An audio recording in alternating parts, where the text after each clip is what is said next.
Well, I was interested in reading the title of today's hearing, Promoting Sustainable Environmental Practices Through Trade Policy.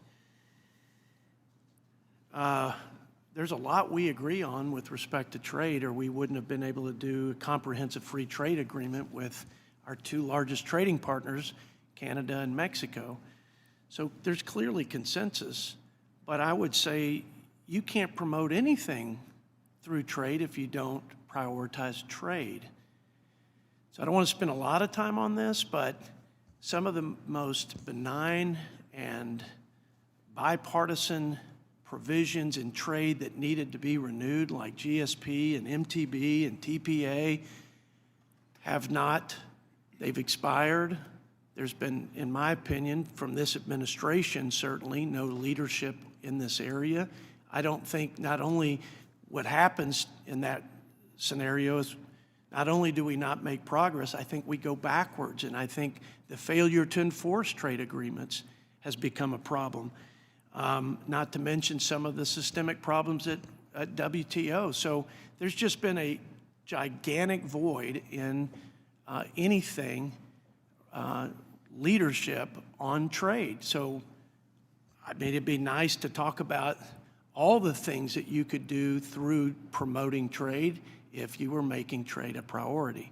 I think the first thing we ought to do with trade is the core principles of trade, which is expanding commerce, expanding economic opportunity for Americans and for our trading partners, and expanding prosperity and having the boats rise on that tide, all boats, all manufacturers, all producers, American workers. But that's not happening, and it's unfortunate. And I think the second thought I have with respect to environmental practices being promoted through trade is, and the sustainability of stewarding the environment is, I'm worried about the sustainability of the American worker and American families, and the 7 out of 10 Americans living paycheck to paycheck who can't put gas in their cars, who can't heat their homes. And I know there are global dynamics and supply and demand. I know there's a global market, and I don't think Vladimir Putin is the only reason we've seen the spike in energy prices.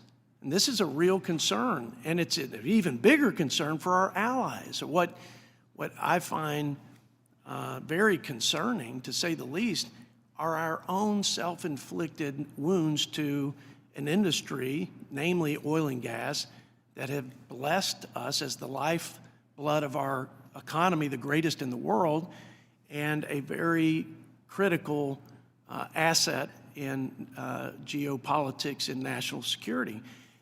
Mr. Powell, I guess my first question with respect to that is it Vladimir Putin's fault? Is it OPEC's fault? Is it Venezuela, who we're asking to help us bail us out? By the way, I read where their methane emissions in Venezuela are 700 times higher than the United States. I mean, it's not like we don't lead in environmentally friendly and sort of mitigated environmental impacts of producing fossil fuels. It's not like when we don't produce them, the demand goes away. Someone else supplies that demand, and they generally don't have our standards. And so it generally affects the global impact, which is, I think, the real measuring stick if you care about emissions.